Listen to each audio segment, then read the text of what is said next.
quite amazing, isn't it, that for a long while, of course, you've got products that's used for babies, like the talc powder and things, but also you've got talc put into quite a few things in the pharmaceutical industry because these salts are all used, to put things together. So like magnesium stearate, for instance, it's a magnesium that's got a bit of wax with it and what have you, and it's put into pills to cause it to be a pill. But you've got things that are just to make a pill, but there's no active conditioning of any of that. So cornstarch and talc and things like that can be put into something, kind of push some active ingredient into a pill is, suspect. Of course, a lot of people will say, oh, well, drugs like even just aspirin, that seems to be fine. But it may not be in itself at all, because you've got talc in there. And how often was it that when aspirin was first made, it was sort of made as a powder, and you had these little packets that you opened up, and older people just used those packets and everything. How long is it, of course, because it's not possible per se to breathe any of that talcum powder, that's for sure. And elements like magnesium and silica and things like this is in a non-orthophilic state. It's like grinding up a bit of rock and putting that with something, thinking, well, that seems to be a bit inert. It's just sort of something that's helping sticking everything together. And so it must be okay because it's just, talcum powder. But it really is quite extraordinary, of course. So I'm only just bringing that up as a bit of an example because, cystic fibrosis is where someone's really not able to manage heavy metals much at all, and all heavy metals tend to be not able to be shifted or anything, and a range of things could have gone on to have caused someone not to have had ease of ability anymore to. So, how safe is aspirin? Where anyone is looking, is it through element that it does have in it, sort of that cause membranes not to be able to make a protein and fold itself properly, which is like prion element. And prions seem to make a whole range of different sorts of conditions where protein isn't folded properly. And so you've got Lewy bodies, you've got a whole range of things more than just the ganglia where prion can get in there and toxify things and cause overall conduction of an actual potential to be sort of hijacked by causing it to be short-circuited and these sorts of things. So people experience this by feeling not so necessarily balanced as they walk and things like this. So where somebody isolates a nutrient and they'll put that into something and combine it with a talc or something, it is called a supplement, meaning a flexible mind that you've to have consumed that because it doesn't have a nutrition label. And so supplement isn't food, you see, so it isn't nutrient. It's because what it has within it could be classified, coagulated, could be congealed, and sediment and certain, no question about it, just like all things that go through the pharmaceutical industry, which is, it becomes enzyme resistant. So combined with heavy metals, which is real common that those compounds, drugs are put with sort of magnesium stearate, for instance, and you've got isolates. So there's a big difference between a whole food vitamin mineral complex and something which has its zeta potential, which has a field that allows it to slip through and not be magnetized by something else. As it slips through that field, it's floated more and is able to bring nutrients into the very small nanometer size, like 40 nanometer size pores in the nucleus of your cell. So you're having a whole food, which is like ginkgo, for instance, ginkgo leaf. Somebody gets some ginkgo, they have a bit of ginkgo. I'm using ginkgo as an example here because that's a whole food. It increases one's capacity to have oxygenation and memory and things like this. It's truly quite extraordinary and does show how much that can improve brain function and this sort of thing, or nerve and everything. So because it increases memory, it's just to help where things are, and it's smoothing in its manner of being antioxidant things, and it improves metabolism. You've got functioning help where you've got something in its more whole form, and it improves everything to help guard against specific deficiency. And so where you're doing a whole food vitamin mineral complex, that's something which is in nature, whereas everything that's isolated isn't. So it can't be called something which is natural. It could have an effect like something might, but because it can't be broken down, it's very problematic. So whole food vitamin mineral complexes, so for instance, just to give you an example, everybody knows vitamin C, vitamin E, vitamin A, vitamin B, and where something is in it's a whole food vitamin mineral complex, for instance, like vitamin C, you have tyrosinase, vitamin P, vitamin K, you have copper, you have a thin ring of ascorbic acid. This is called a whole food vitamin mineral complex of vitamin C. So where you just take ascorbate and just, put that with a bit of talc powder or something and give it to people, it could have some effect, but then it's really destroying and changing all the enzymes around that relate to ascorbic acid and competing and interfering with all of that and not giving what should be, where you've got ascorbic acid like these two things which we just talked about, that giving it to be more whole food vitamin mineral complex. So, older people could say, well, I haven't really done any drugs, but gosh, they just chowed into all the aspirins for a long while, and who's to know, used lots of baby powder and all sorts of things. And asbestos truly comes to be something which you can see, quite extraordinary disease. So it's a special that any capacity is to have had the ability to be able to detox, and the pancreas, of course, and the nerve force all come to have some lackness for metabolism. Sunlight, of course, might not be coming through like it should because somebody's just behind glass and that's all the light that they get.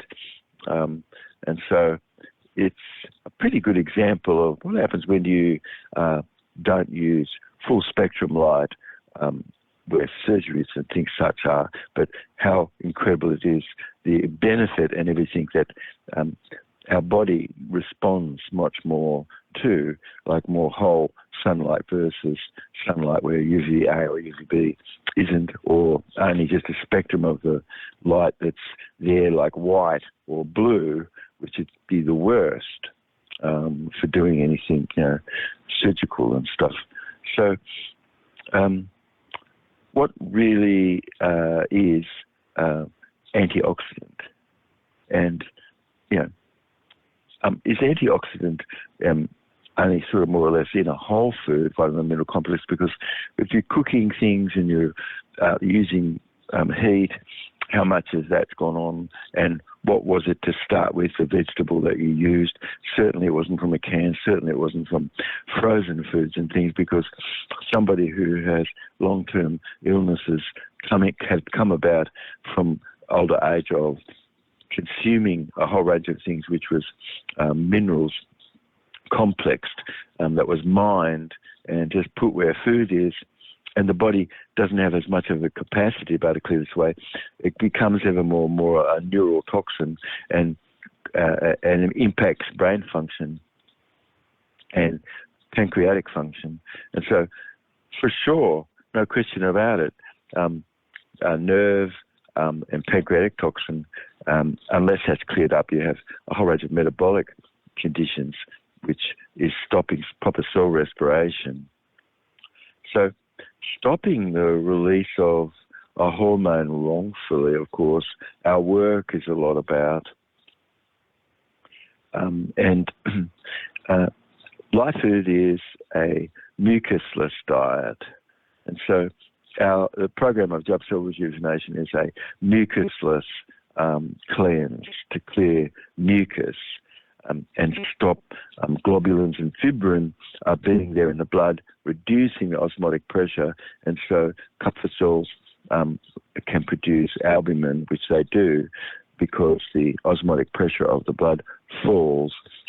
So, albumin can be produced because you don't have toxic types of conditions that is really messing everything up, you see. So if we don't talk just for a second about a mucusless diet, then we could just start talking a bit about a mucus diet. And definite mucus diet is a diet that's full of acid, full of protein more than it should, coagulated, congealed. You've got fat, complex carbs, all cooked out. Everything is enzyme resistant. So what does that mean? It means put it in a beaker and let it be there for a while, and you're going to see it's going to pretty much remain the same because there's no enzyme to help break any of that down. Put some enzyme into another beaker where the same substance is, and you'll see that it's turned to water after a few hours. So what's undigestible and what's coagulated? And somebody's going to say something was so fried out and so cooked out. And what do you do with an egg once it's cooked? Can it mix into water? No, it can't. These are like nerve and leg blockers, right? So nerve and muscle and vascular blockers. So where food like that would have been consumed, doesn't matter when it is, the stomach goes, oops, wait a minute, we've got complex carbs, okay, yep, toast and all sorts of stuff that was with it. Gosh, we've got a bit of coagulated, congealed, enzyme-resistant protein and fat from this egg. And you go, oh, okay, so right, we got that. Is there any much fibre in any of it? It's like, nah, not really. I say, oh, I see. And what else? And I said, yeah, well, it's got a bit of ham, it's got some butt, sliced off a bit from a pig, and that's been fried up. And so thousands of dollars spent, thousands. And what you end up with is on the plate in the morning, because your pancreas is not going to get a rest. No, why should it? No, you love bacon and eggs, and you get your bacon and egg in the morning, and that's good for you. You've got to eat because you've got to go eat, dig some fence pole holes, and you really need to have energy, and so you've got to tuck into your bacon and eggs. Oh my God. Okay. Well, what we're talking about is a pretty quiet story, isn't it, from us looking at that and just saying, well, that's pretty dead. It's a dead food, flesh, kind of like bean and egg, which we describe as to be undigestible and have, thyroid or globulin-like molecule and things like this, and molecules of death because it's a surfactant that's come from an animal which we don't have any enzymes to be able to break down whatsoever. So you could see somebody's not thought, oh, I've consumed something that's just off the chart. And how many times did I do that? Like, people just liberally used all sorts of talcum powders and things, and they sort of powder themselves up, but don't know that asbestos, a material that's there, is something which, is disastrous really for the body. And so, did you look at your blood under a microscope? Why not? It's like, no, we don't do that. It's like, okay. So if you're looking, you can see that somebody consumes a whole food vitamin mineral complex, and I say, did you ever hear about that? I said, what's that? So somebody's so comfortable where they are, you know what I mean? And it's called zero-level learning. Because it's only when something goes on where somebody goes, I've got some chronic sort of nerve condition, and I've got a sort of a pancreatic condition because I've got the runs and things. It's for sure, gosh, my blood sugar isn't really being managed as well as what it can, because once I've done the egg and the bacon, if I'm in the hospital or somewhere, it's like, okay, gee, I feel a bit tired, I feel sleepy. And so, an allergic reaction is that's going to cause you to sort of feel more sleepy.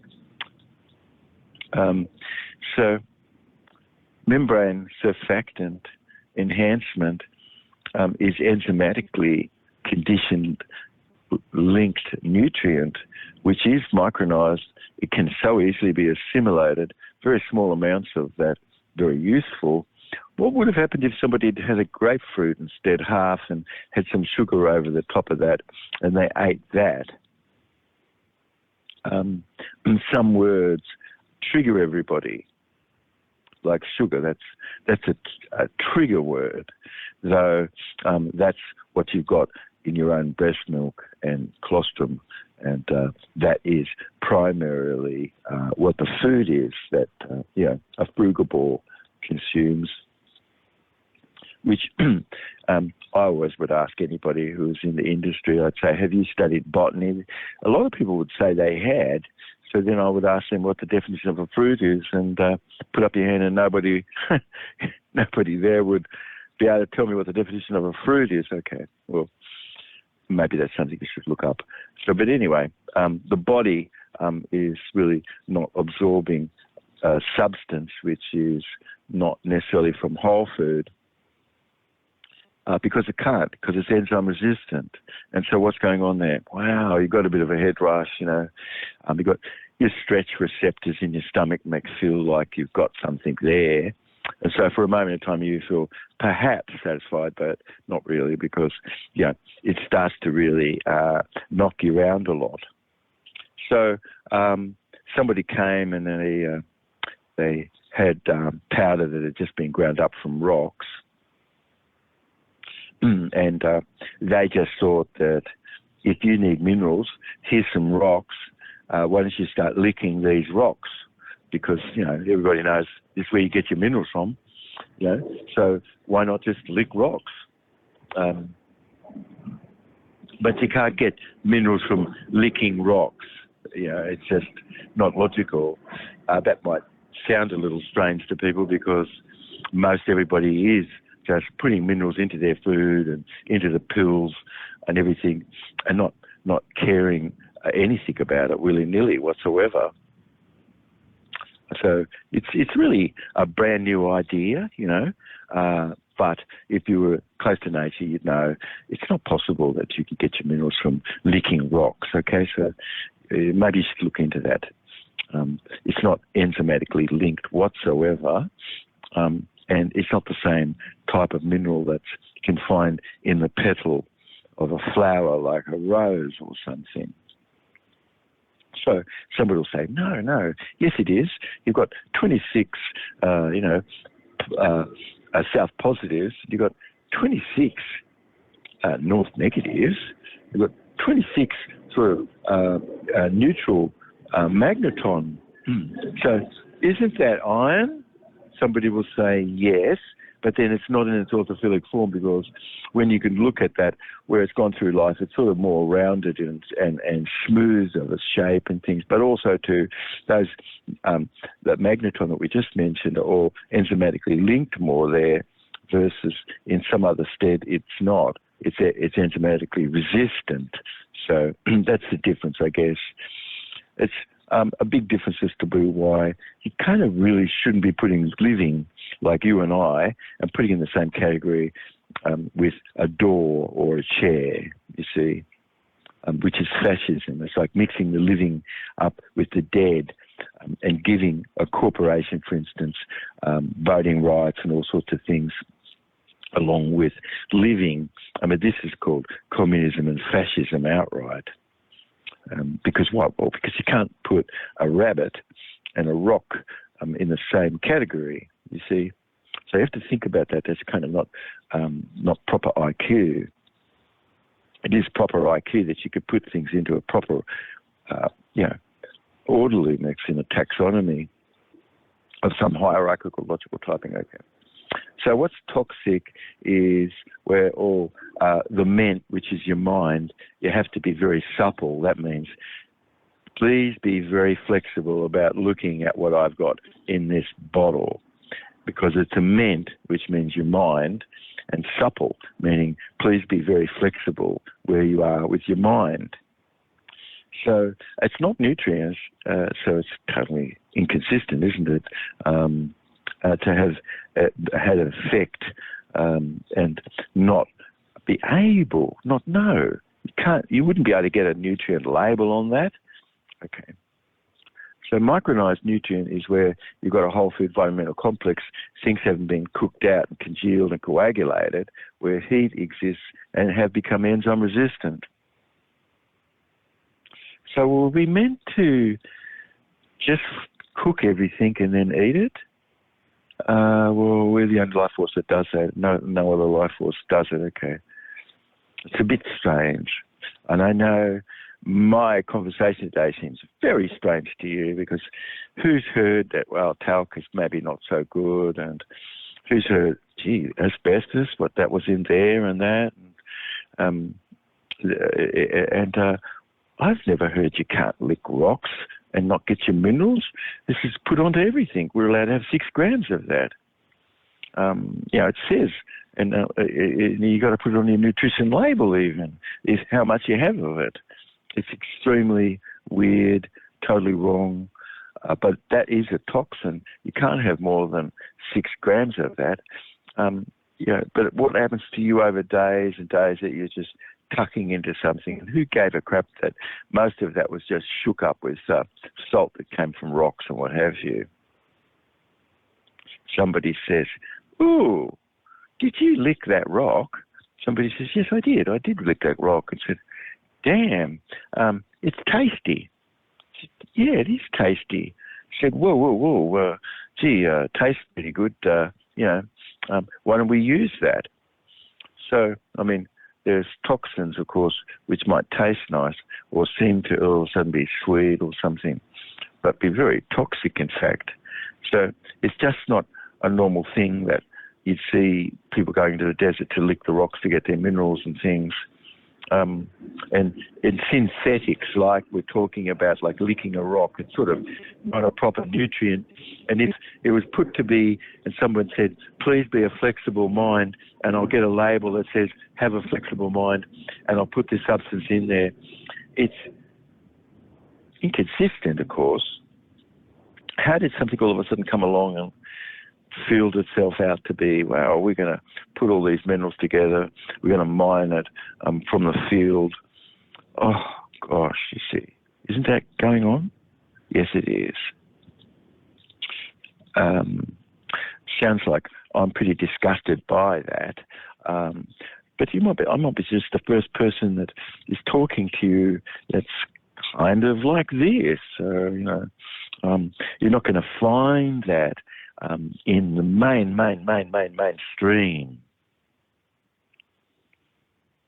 And so that might be a reason why this talk should be shadow banned, because, be careful to just use the word nerve, because if I use BRAIN, it picks that up and goes, oh, damn, we're going to put this at the bottom of the pile. So what would be the reason why, like, a word like that is something that flaggy? It's like, please, this is injurious for sure, especially where someone's work, like mine, started off that really is all to do with the patterns that you have to live more in the whole of yourself. And if you mind the gut and you gut the mind, these are things which all go hand in hand where something is. But somebody's going to say, well, I had a lot of that talcum powder. I had a lot of that because I had aspirin or something, and I just live off that stuff. Or I did, I remember, packets and packets of it, and then powdering everything up that came in front of my eyes and what have you. And I did that for a long while, and every time I powdered everything up, it was like really dusted out like crazy, and all in the air where it was. So you've got things in a packet, you've got things in a can, and you've got things that's cooked like crazy. And what's the reason why? It just doesn't have end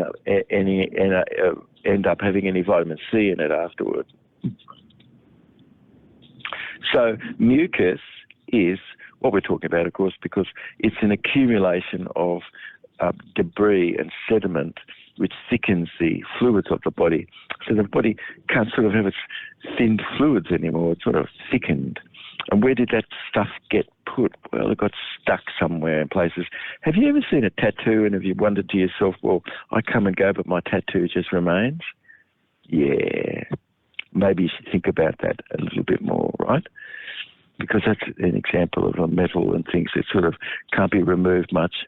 And is it going to remain in the order where it was? Yes, it is. It's sort of like you could see where tattoos are and things.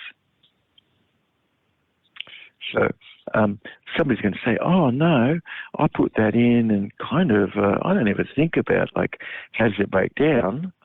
And so when you ask anybody, okay, you've got this cocktail and you're going to rush home to get it because somebody's just about falling over and they need their cocktail. Wow, I know that cocktails save people. That's the reason for it. So they're rushing off to get the cocktail because why? It's programmed. It's like somebody thought, gee, if I didn't have that aspirin, I'd be buggered. Or, something as an organ could have been removed. And so they've had a whole range of other things, which was a drug or a compound to assist to cause something to work. But it's a fact that a lot of that substance comes to accumulate more, and there's a whole range of things that, like, for instance, thyroid medications and things, which ashwagandha and things like this can have a marked impact to assist to help the function of things. So somebody has to look into things and see, is there some more natural solution relative? But something could be sort of a bit innocuous, sort of seems to be okay. So it says, well, everything else must be the same as that. Gee, yes, it is. And it's not. Okay. So where you've got theta potential, meaning that you've got an enzymatic condition, it's able to float, get right through into a 40 nanometer small pore in your DNA membrane. And can it do it after it's cooked? No, it cannot. What's the biggest one which you'd be lacking? Would be B17, amygdalin. So without B17, can you have B12? No, you can't. Why's that? Well, because B17 is transmutated in the last few inches of the small intestine. And so this is brand new. This is not mainstream. Hell no. Where did you go to ever have heard that before? Nowhere except here. So this must give it a strike, have to be gone out, because why should somebody be the first person to say anything to anyone when nobody else is saying anything? It's like, gosh, let's make sure that this work is at the bottom of whatever the slag pile is over there. Yeah, because it doesn't make the grade. It's got to be not magnified, you see. So who's ever heard of eating microgreen and getting some every day? What about you roast a little or bake a little zucchini? You could put a bit of cheese over it or something, but you had that instead of something else which was so proteined out. Or you've got pickled nice small onion and things, and you've got artichoke heart, you've got black olives, you've got Lifefood right there, and it's providing a whole array of things. We're not going to go into it. You've got beta-carotene. Why should I not just mention one? You've got so many, alongside hundreds of other health-promoting compound. So it's really unlike a single beta-carotene meant of a supple, but rush home to get your goodies because someone's kind of a little bit wonky, you know. But what's your goodies? Is that your druggies? Is that the medis and druggies and things, you see? It's like, no, those things are goodies. This is what helps everybody. You're the first person that's ever said aspirin's kind of really not so good. And God help us. Wow, it's really over the top, because why? Well, you just told us that bacon and eggs is kind of not so good. It's sort of a bit of a leg and nerve stuffer. And that you called it a leg and a nerve stuffer. It's like, oh, I've never heard that before. So, and it's not micronized. It's coagulated, congealed. It's enzyme resistant. Please. Did something cause you to wake up when I just talked about if you put that into a beaker of water, what happens? If you've got enzymes, it breaks down to water. If you don't have the enzymes, what? Come back in a few weeks and is it still there? Yes, it is. Did anything happen? No, not really. Okay. So does your body absorb things properly? Is something that you've consumed absorbable? Does it use nutrient that's more whole food? Or is everything you're doing just isolated, more or less? Are you combining things so that you make sure that you've got a lot of somatostatin?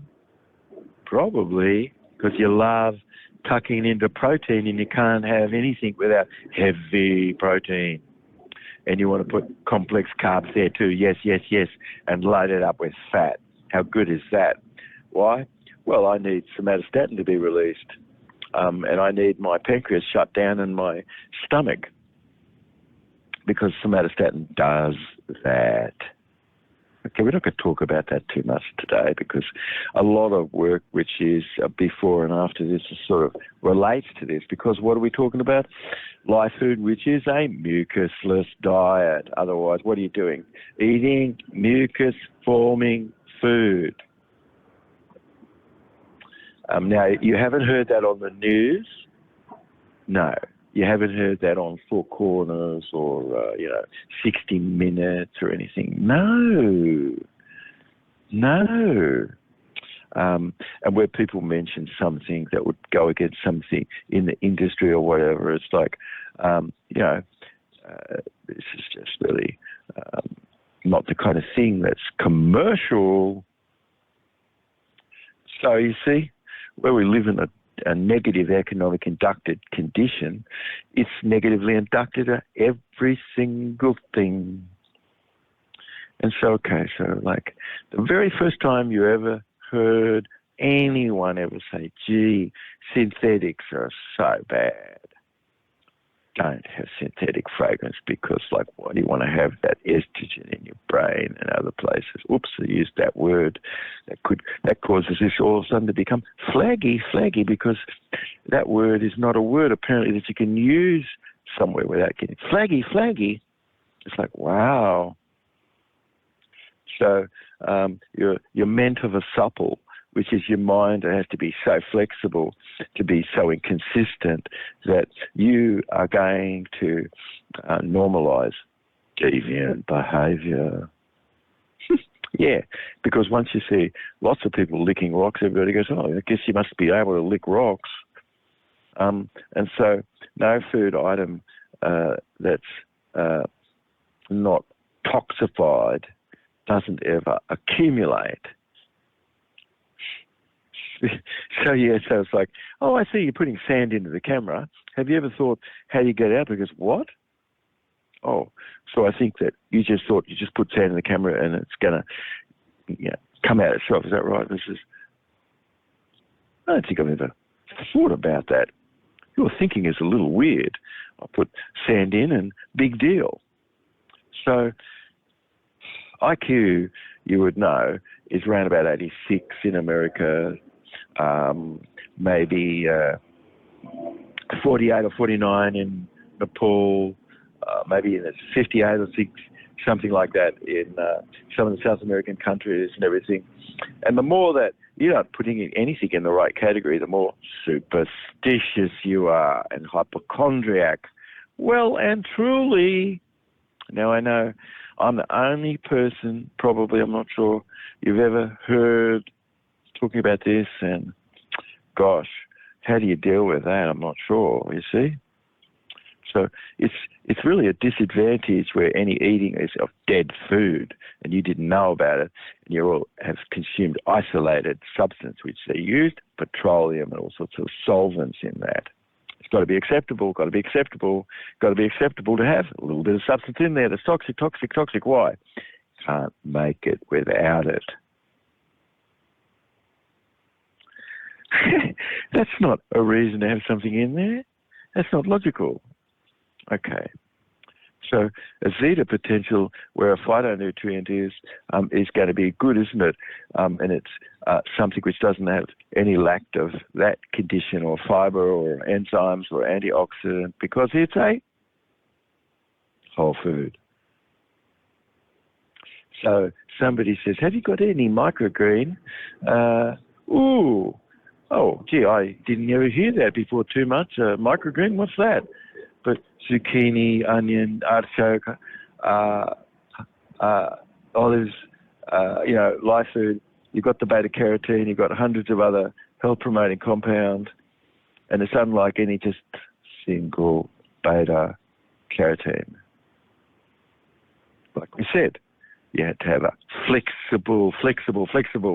You have to be very supple in your ment, in your mind, because it's got goodies. And so we started out just saying, gosh, is aspirin really safe? It's the most used. It must be safe, right? Wow.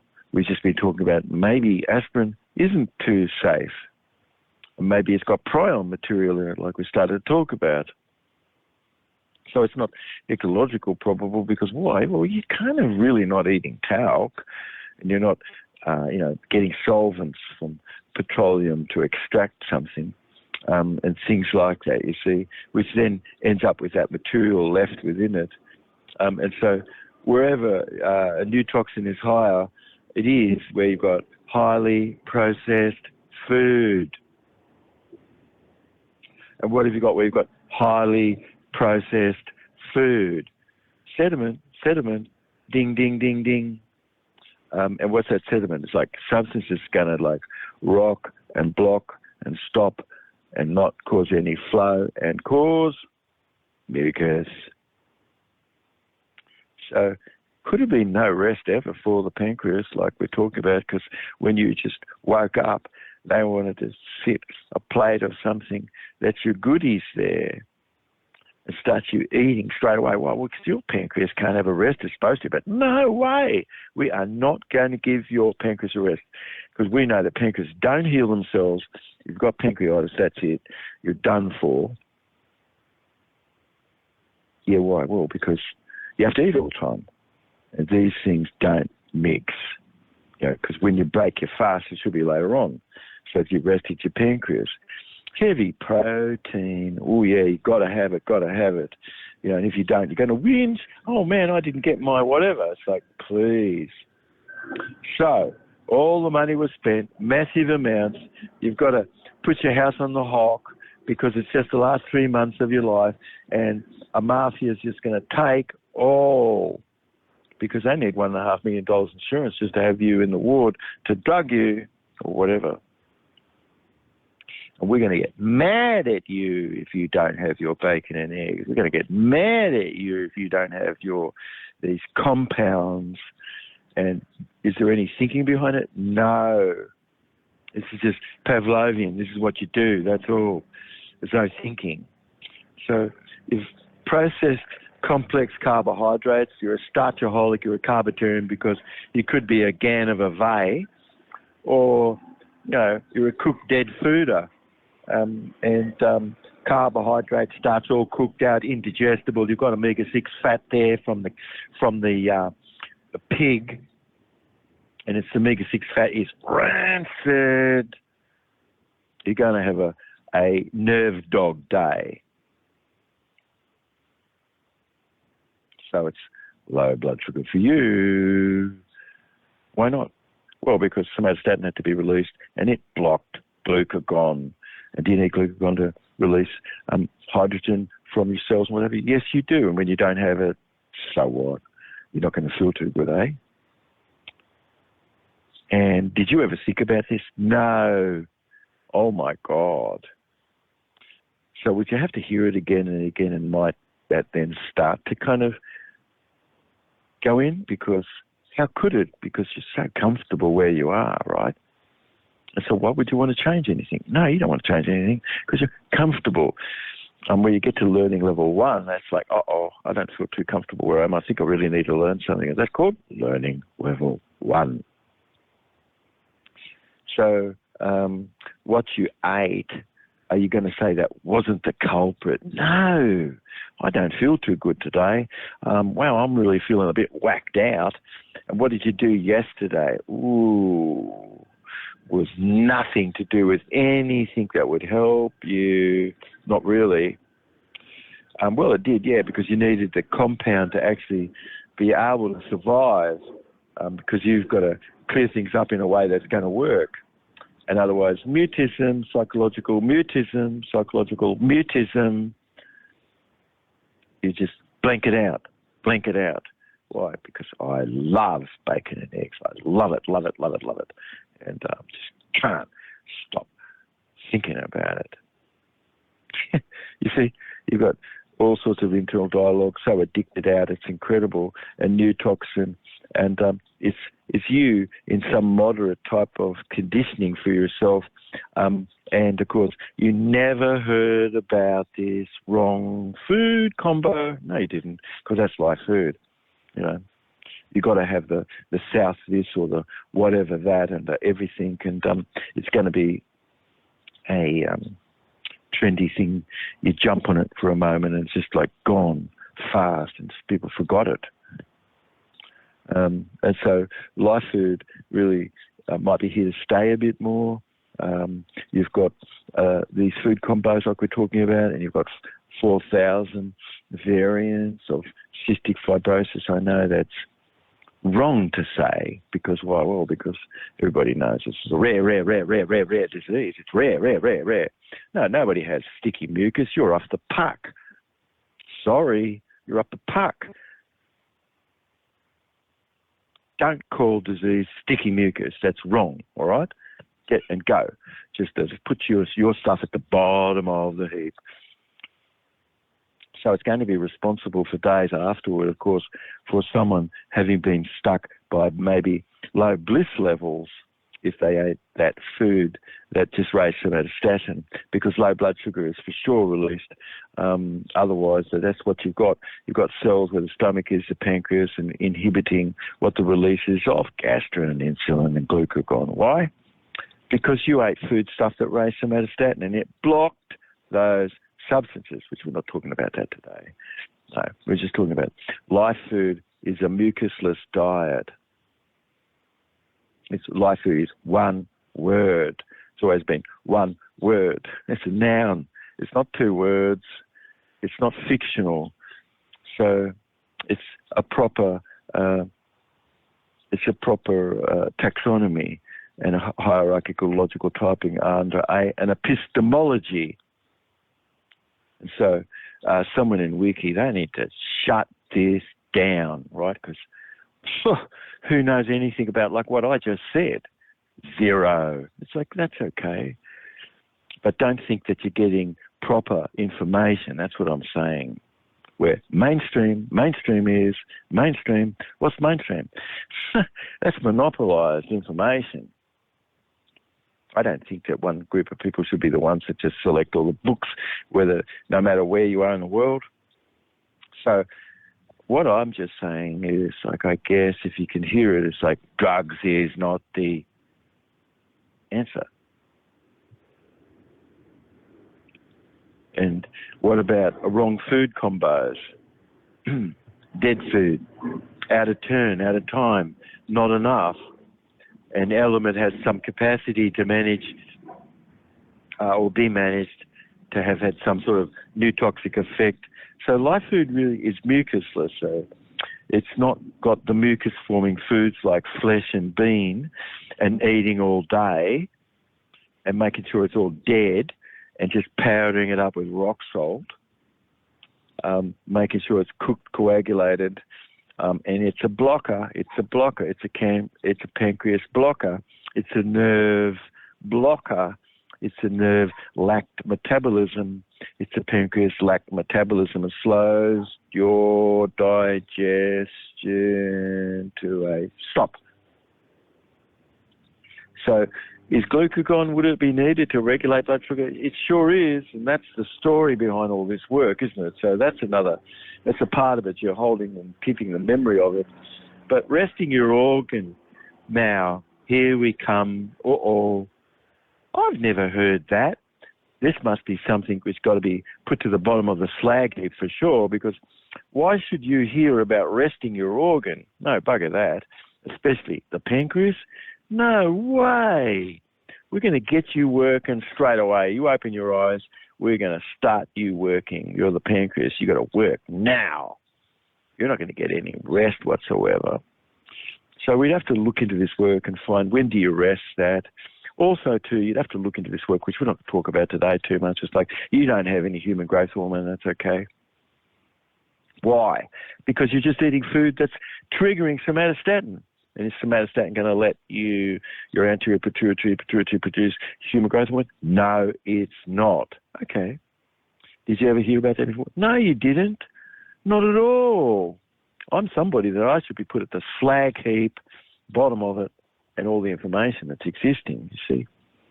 So I've got people who go, God help us, I've never heard a single thing you've said. Why? Because you're an idiot. Okay. So stop putting digestive system and not having rest there with this. You've got earnings. It's just like your earnings. And why shouldn't you have that in a monophasic condition that Lifefood is, which is mucusless, versus eating all the day, which is a mucus-forming diet, eating all dead food through the day, versus Lifefood fasting, where the stimulation and rested stimulation is, halted, so it allows the pancreas to stop its destructive activities of self-digestion of itself. And did you just give some ginger there? Yeah, had some ginger, nice amount, and loved it. It's nice. You had ginkgo, yeah, and you had, maybe you did some CBD. Why? Because that's not a drug. Oh, I hate those things. That mustn't be right. This is not a drug. This is bad. This is not even worth it. Why? Because it's a nutrient? Oh, please, just go somewhere else. I don't need to hear that, because we all know drugs work best, okay?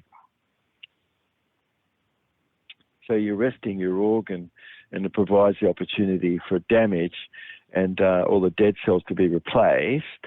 Otherwise, where you're repairing your tissue and restoring it to function. And if you've got nervine toxicity, excitotoxic compound, yes, you do.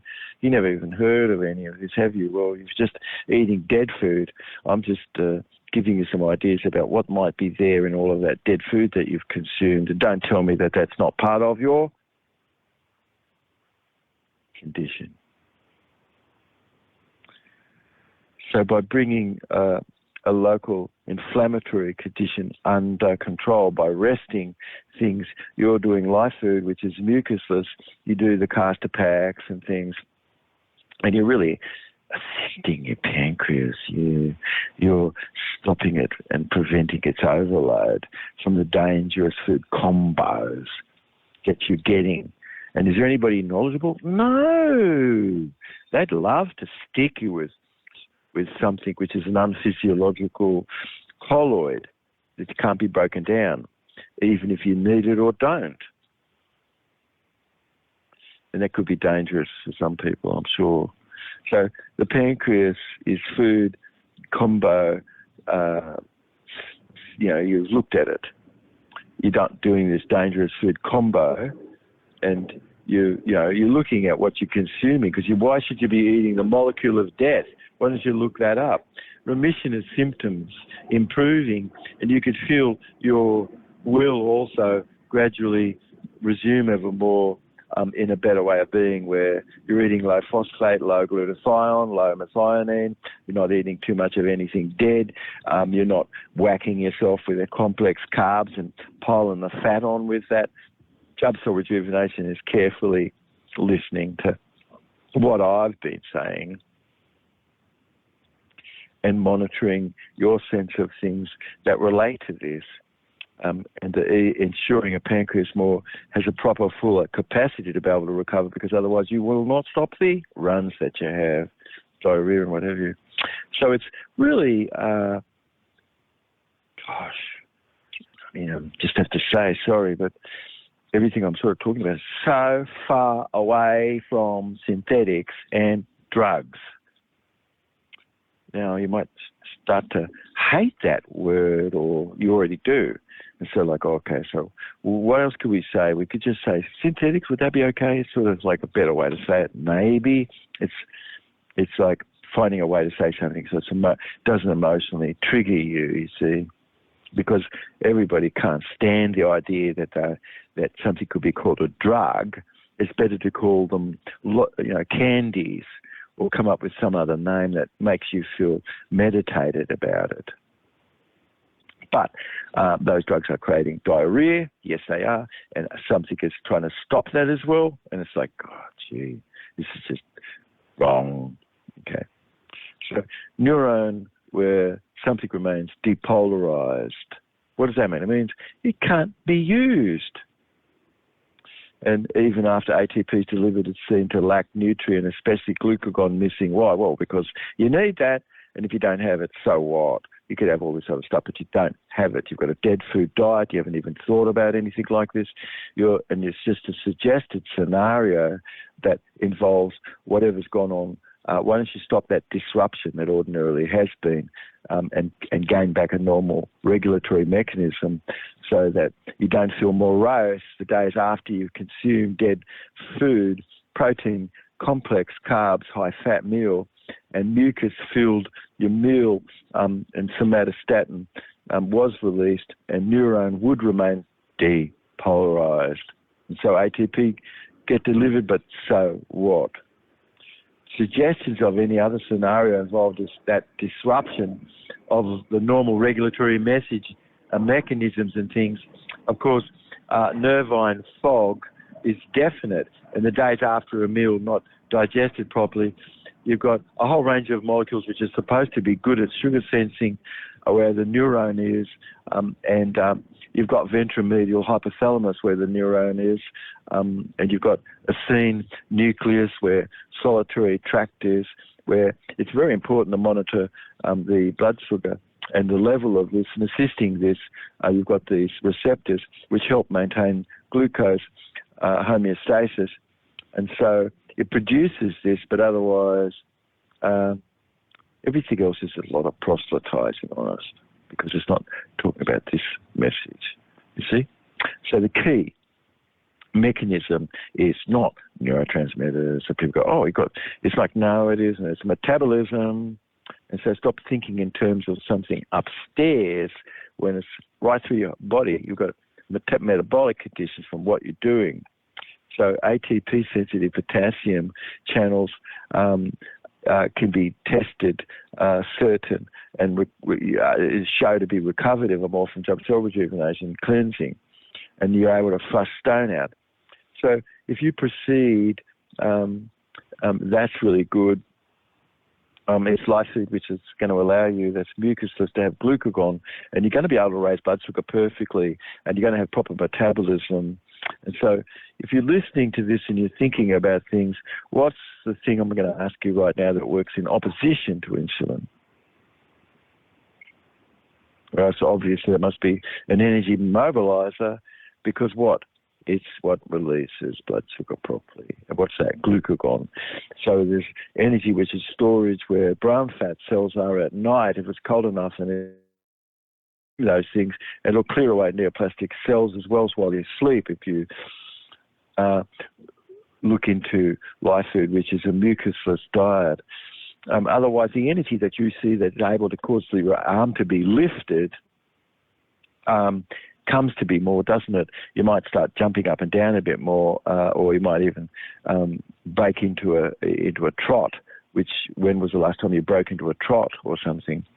So the list goes on, it's endless. Of course, the cost of not doing this is just radical.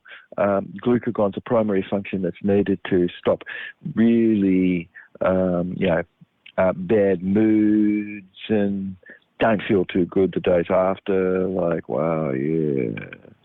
Because, because it just was a bad food combo you had, you know what I mean? And you don't know about Lifefood, and even if you did, it's like big deal. Who else is talking about this? One person? Like, one person can't just have the truth. This is bull dust, you see? Everybody has to have it, and if they don't have it, it's like, why do you have that? It's like, sorry, we're with groupthink. And our groupthink doesn't have your words in it. And so dead food diet is certain, and aging, not using. And it's a program like Jubb cell rejuvenation, which you could really add another day to your life. And life begets life and dead begets dead. And so what's happening is that you're eating these dead food combos, triggering somatostatin. You don't get any energy from it. You don't get any glucose. Glucagon isn't there, which would have promoted the breakdown of fat and things like that to be able to have energy. And so otherwise, do you feel morose? Generally. Is this a neurotransmitter disease? No. Stop shutting up your upper stomach and pancreas. Stop shutting down the pancreas by what you eat. Such dead, cold diet, lacked of any nutrient, full of new toxin. How do you expect anything? Glucagon is supposed to prevent blood sugar from dropping low, hypoglycemia, and it happens where dead food combos would have been consumed. And so, no, you can't, can you? How do you cut your flesh and eggs and bean out? You just love that, right? And because you love it, it's like, you know, you're addicted. It's a behavioural addiction. And so most are sore, and yet they keep their blood sugar, stable even, because you're eating right. But you could have worked out so hard that you could even be sore from your workout and everything. But castor oil really causes a food to be, assimilated ever more, because you're actually fixing up the membrane of the cells ever more. But you've got a visible condition where you could track, because you're going to look at the type of the stool that you've had, a mucoid or semi-mucoid stool. There's one that's just stuck together. So you've got serious mucoid, which is so stuck it's like a log. And you've got semi-mucoids, which is a lot of stuff that's stuck but comes apart a bit. But, you're not able to break those bits apart much.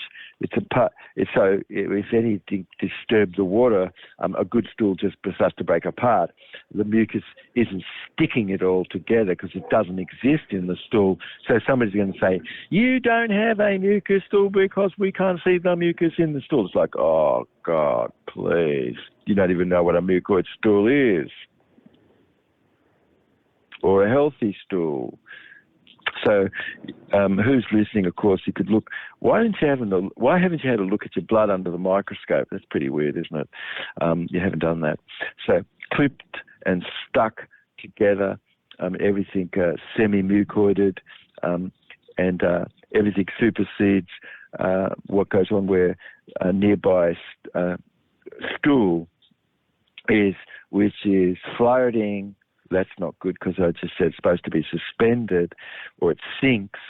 It's a semi-mucoid stool outright, and it's visible mucus where things are, is because what its signature is, it's basically stuck itself together fully. Oh, mucus doesn't cause that. It's like, yes, it does. Okay, so you're looking at a mucoid or semi-mucoid stool. So mixed, it's really significant. Of course, you've got a heavy, persistent amounts of hard stools, which shows that food stuff hasn't gone through your intestine like it really should. It's been held back, held on to. Fermentation exists. You've got monoamine oxidase inhibitors, really crazy. And often you really feel agitated wherever anything is. It causes more serotonin and things like that. So the gastrointestinal tract producing mucus is not in its natural state, but sticky. And endothelial cells, how are they going to get respite? No, they don't. Okay. So if you're looking at things, and how are you going to protect everything, you see, because the passage lining, just like the nerve and pancreas, has to be clear. And why should you have thin saliva? That's what you're supposed to have. But do you? No. Can you give me saliva? Maybe not. So is your saliva thick in the morning? Yes, it is. Do you have edema? Yes, you do. It's like, okay, so well, those are the questions that you need to ask to see if you've got cystic fibrosis. So you've got Lifefood, which is mucusless, and you've got a flow again happening where the nerve is an organ, and you've got muscular tissue, and it doesn't have to have stopped its production of substance because somatostatin was released otherwise because of what you ate, and so it stopped the pancreas and stopped the upper stomach. And so this is kind of really what this message is to you, talking to you about. So maybe some other neurobehavior physiologist you listen to and you can get some good information from. So otherwise, nobody's going to say that the stomach and intestine hasn't lacked its proper emptying ability, and so much is substance is just left behind after someone has defecated, so it's never empty.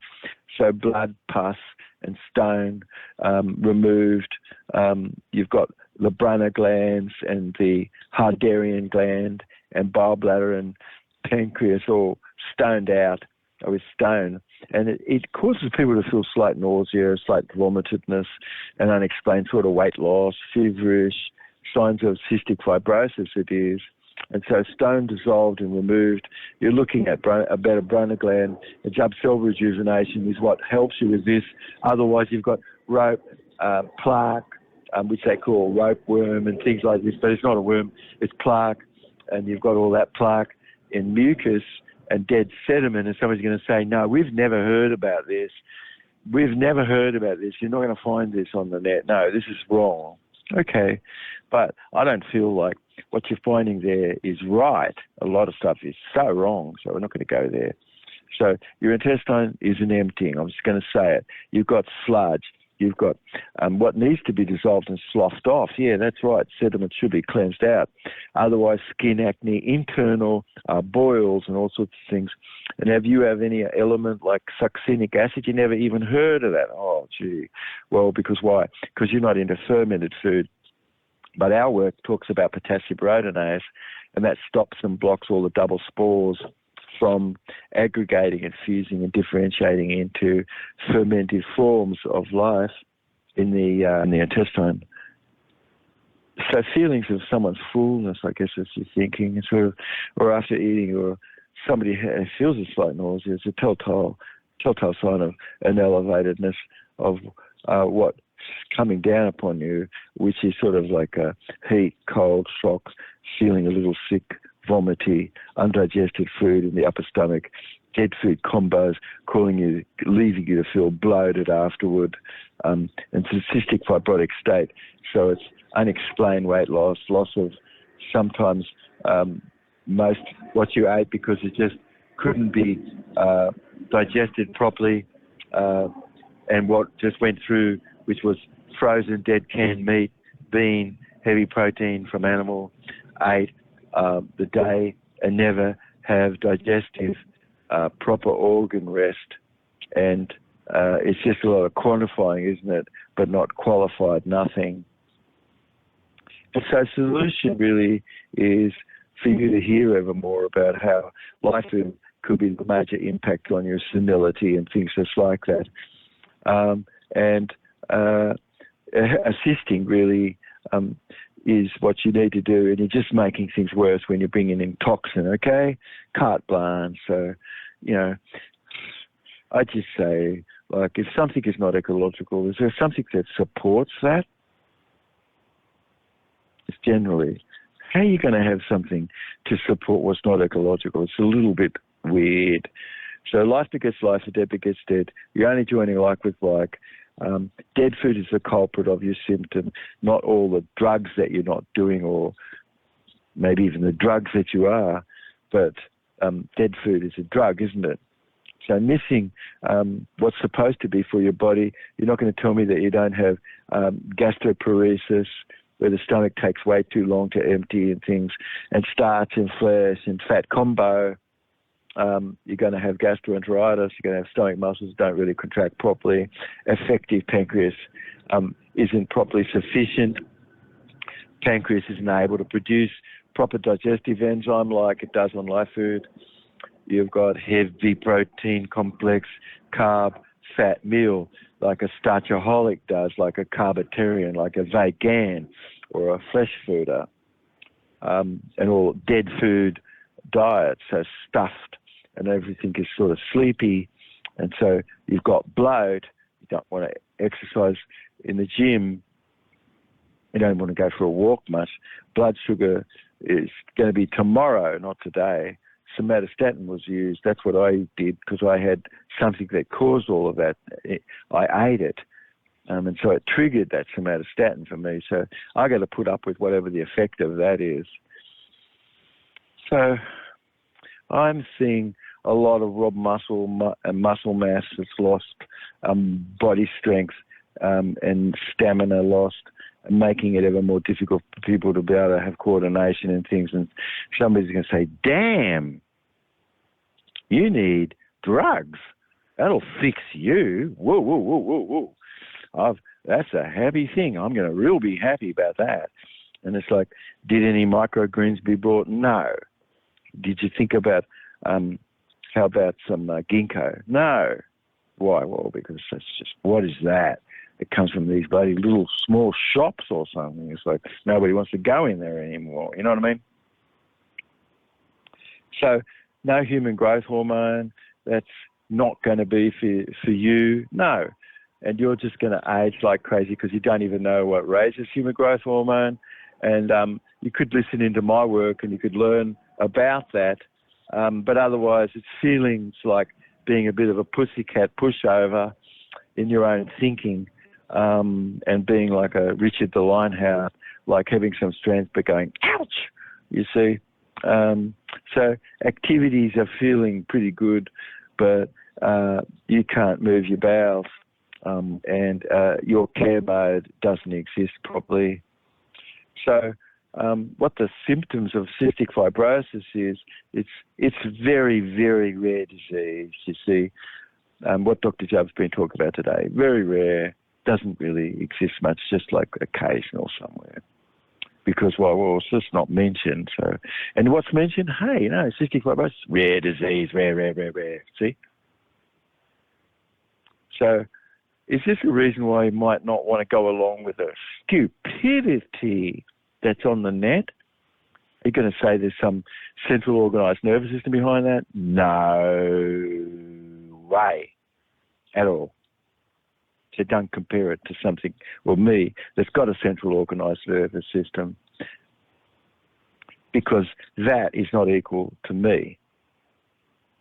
or you who does have a central organised nervous system, okay? So artificial intelligence is just programmed by bull dust artists at the moment, because it's just learning how to program it, okay? So don't just go along and think you've got everything, because you don't. You're just getting spat back something you put in and asked for. So the fog is your low energy. It's low energy. It's death. It's close to what your low levels of persistent fatigue is, common. And the fatigue and low energy and the depressed, manic types of passive-aggressive, polarized speech and behaviors where people are looking at that, it's definite energy level and persistence where aversion is. It's a lot of don't, won't, can't, should, try, but, must, only, never, always, and I don't understand, you see. So these are the things which are so common, so you won't feel, oh, wow, I feel left out. It's like, no, these things which we're talking about are the most common. And to be pessimistically dogged, yes, of course, that's the most common. And to be feeling a little bit flogged and faint and fatigued, yeah. And so, you know, Lifefood is a mucusless diet, and everything else is a mucus diet. So it's prone, well and truly, to cause you to be significantly improved if you're doing Lifefood. You're going to have a quality of life and longevity, and you're going to have a normal life expectancy more because you've got human growth hormone. It's a mucusless diet, Lifefood, and it's innovative, what I'm just talking to you about. And Jubb Cell Rejuvenation is targeting all the mucus challenge that you've had and ridding some of the stone and stuff and getting rid of that out of the body. So if you don't have symptoms of adult growth hormone deficiency, so what's the reason behind why you've got fatigue and low energy? And you don't really have the ability to be able to put any muscle on much or anything. But what you've got is maybe adipose tissue instead, like getting muffin-topped all the time. And so what's booted, that's bloated, that's a belly, spindled, just like a barrel on spindles, is not a good look. And then when you're looking, if somebody's got soggy cardboard, like it's what's called saggy butt. And so mucus diet, your voice is really pretty stuck because it's often in the note of A, doesn't get down to G, and it doesn't have any belly sound, so it's sort of really very heady sorts of sound. You're hearing a high voice, and it causes the muscles throughout the body to freeze and tighten, including your vocal cords and larynx and things. And you get louder and louder and louder. And why are you doing that? Because nobody's listening. So you're getting louder and louder and louder. Because why? Because you think nobody's listening. So typically this is somebody speaking way past everyone else. It's like, oh, wow. And they don't even know this. So patterns of polarizing is a lot of don't, won't, can't, should, try, but, must, only, never, and I don't. And it's just so happy for people to say those words, which kind of is off the puck. So if you've got some insight and you're learning, you really could manage adrenaline, and you could be managing not having your muscles tensed out and shoulders and stomach and things. But how about relaxing a little more and thinking about it and just having a feeling of relaxedness? It's a preferred mode of sorting information where you're sorting for what makes sense, what fits versus negative and fearful. And whatever is shown on your face, it always typically turns people's faces white. They've got body involuntary flight, flight, fright response, and autonomic nervous system is seen, and the blood starts to be pumped up, and you see POTS, postural orthostatic tension syndrome, and big condition like when you go to stand up, you're dizzy, and they'll say, oh no, that's not because of cystic fibrosis. No. That's not because blood is not coming, being shunted away from your legs. No. Anyway, so if somebody lived with me for a few days, they probably would come to know me. But if you haven't lived with me for a few days, how the hell could you know me? It's like, no, you don't. But somebody just knows their own group think. So mucus casing is existing, and it's a channel that you've tuned into. It's called cystic fibrosis transfer conductance regulator, CFTR protein, which isn't really being produced like it should. It should be found on the surface of epithelial cells where organs are supposed to, and it's highly linked to be able to clear up mucus and not let that. But if you don't have it, it's like, that's mucus, you see, because you've got substance being released to the outside of the cell, which is thickening the fluids of itself and causing mucus. So Lifefood is a mucusless diet. The distinction through the program today that you've been listening to is explaining how the disease really is manifest unique across a whole range of various organ systems. And keep in mind that where we're talking about distinctions of Lifefood, really explaining what and how disease would have formed otherwise. So whilst you're learning, you're listening, of course, so don't get anything too stuck where the claw is. Of course, you've got fibroid-like tissue, fibrotic types of conditions where muscle is, and fibrotic meaning sticky and tissue and polypy and fissured blood vessels and things, and bicarbonate and parts of hydrogen isn't being managed like it should because this CFTR gene would give you the capacity to be able to secrete bicarbonate, which helps you regulate the parts of hydrogen. Otherwise, you've got cystic fibrosis condition, impaired bicarbonate secretion and management, and overly acidic conditions where surface liquid is a surface acidic airway surface liquids. And so airway surface liquid, this is ASL, really is supposed to be thin, not thickened, and it interferes otherwise with your proper immune system, and it doesn't let you clear away bacteria and things like this, and that's why who gets onto something which is an unphysiological colloid where they go into the hospital, they can have passed away after 3 days from septicemia. So dead food is mucus. Lifefood is mucusless. Dead food forming could be your favorite like search engine you've got inside yourself up to this point, searching for food that's mucus forming and impacting the nerve. Yet it's very rare that you could survive any of that. It's a diagnosis which can cause you to have a unphysiological drip. Why? Because you don't have cystic fibrosis, so we can give you a salt drip, but you bloat up. So addictions to things like picking on bacon and egg, pig, sheep, cow, fish, flesh, chicken, feeding is it's not a proper condition. It's really high in methionine and glutathione, high in phosphate. It fuels ever more neoplasm. It spikes protein, robbing tissue membrane proper of blood corpuscle. Certainly avoid it. Why don't you have a look at your blood under a microscope? I think that's a good idea. And also, why don't you just stop eating all the dead food and just focus on things that's got a little bit more life, like oxygen and things, and your hand is drawn more to things like this. So specific pancreas outcome could be eating Lifefood and getting rid of all the dead food, looking at the severity of what type of variant that you might have because of all the dead food you've consumed, and relentless, non-stop, never not, raising somatostatin. So insufficiency because of mucus, wow, that's a real rare bird. Nobody really has that condition because that's kind of how stupid the net is, all right?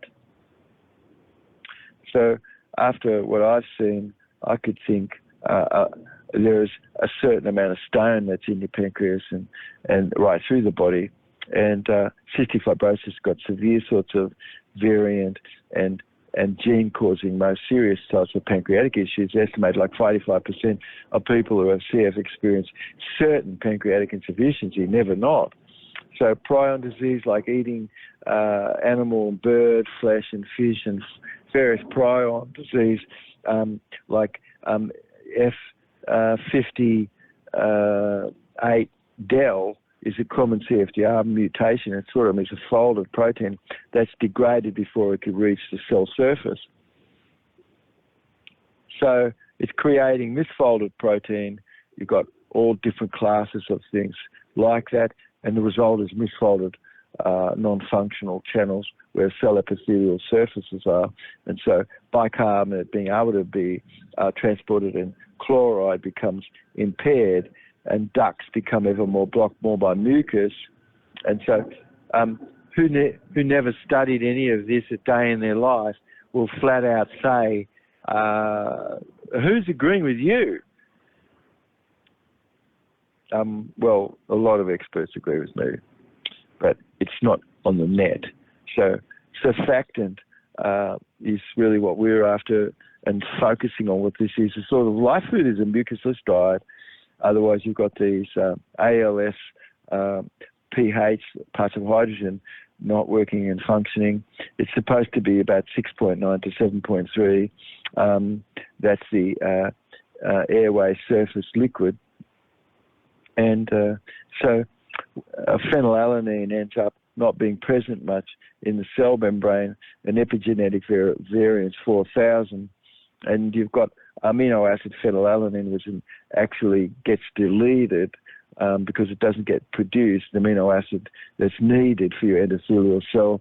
And so the nerve in the gut and your head off is a lot of nerve network there, of course, and vascular, wet surfaces and things. And where you've got this CFTR protein complex needed, you've got transport. You don't have transport of north negative if you don't have this. You see, you don't have transport of north negative bicarb, okay? And so your bicarb and your chloride magneton aren't being transported. And so how are you going to get rid of acidosis after that? You can't, you see? So this really is a major condition, not minor, and will come to be for thousands of years what really is at most that people talk about, and everything else will be very superstitious, you see. So the most common mutation is this F08del mutation, and it involves phenylalanine. What? The most common cause of genetic disease where cystic fibrosis is this F508del gene. And don't tell me that rock salt hasn't been a cause of that, and the ethnocentricity of the use of that salt, unphysiological salt, where parents have been and things could have robbed that amino acid from being able to be produced and sequenced properly. Are you going to say that's not so? It's like, well, you can't rule that out. So you'd have to rule it out.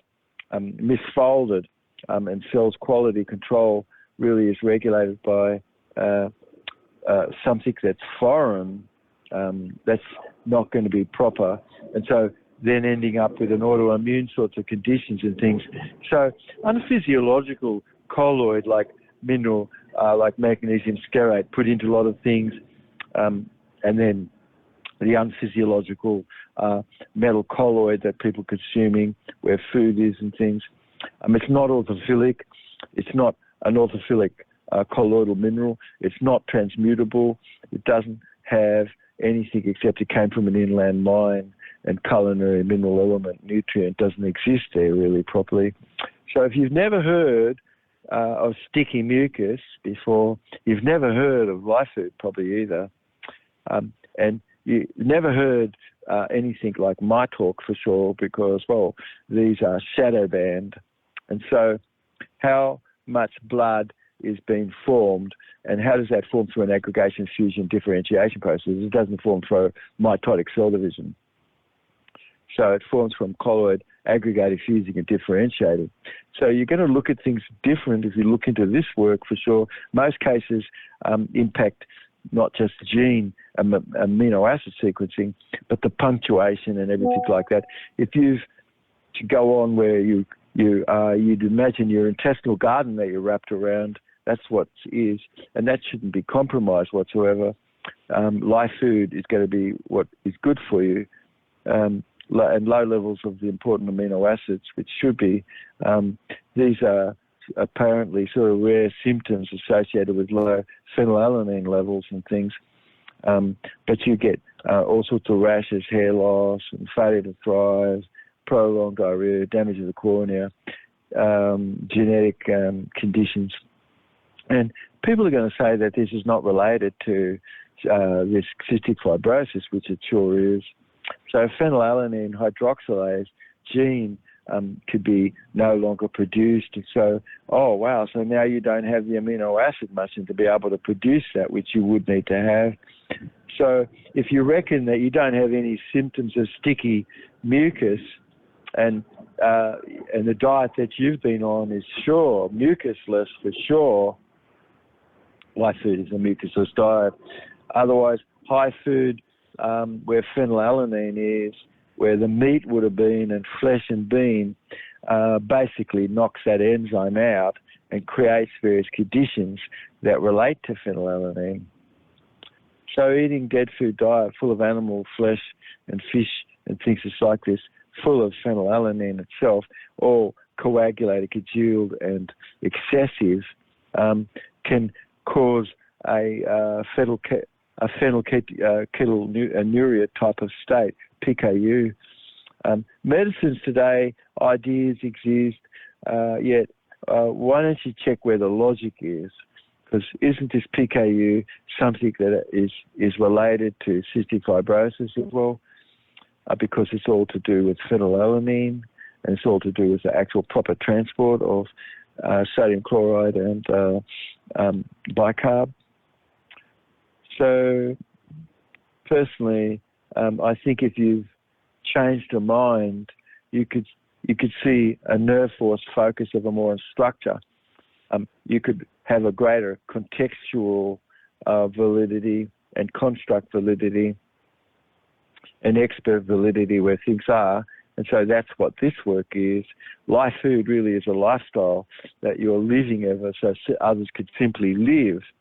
So it's random acts of kindness typically, because around any great work, you've got lots of really great acts, typical. So it's leaving random acts of kindness around.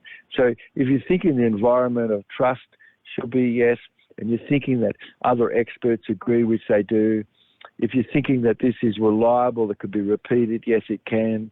If you could understand rather than debate and if the effectiveness that's put in place evermore, and what the fact is, you're looking at perception evermore, where real emotional intelligence is really worth strategically focusing. And you're not going to tell me that this doesn't help your communication and all of this sort of thing.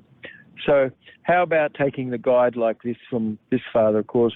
You could go and look and read more about Jubb cell rejuvenation. And if you want to be notified, maybe that you should click the button and subscribe to get more notification of pretty important information that we have coming up. And we've got Jubb's little red book, which is just coming back out onto the market again. So, God, I wish you could read into that. It would be fantastic. It's all about awareness, eye awareness, and your own identity. If you could be looking back, you could be looking on things and nothing is anything adversarial. So if you're looking at a mucusless diet and viewing everything and listening to our conversation, it's possible to assist where people are listening, and you're using listen speech, as you call it, allowing people to be brought along rather than, I'm going to be battling the wit. And so it's if you know the value of whole food one mineral complex today. I think that's something which we've gone over. Do you know that what is orthophilic? It means straight with nature. And it's not what's enzymatically not linked properly. So it's like licking rocks like we've talked about. And so how do you go beyond a mind that's of a groupthink that's being cast probably wrong, matter of fact, but here what we have is something which can you appreciate ever more what is real, what is your actual substance that can help you heal. And if you've heard value, it could be really unique maybe, but it could be very advantageous for you to be able to pass things on. So anyway, hope you're having a really great day as you've been tuning into this today.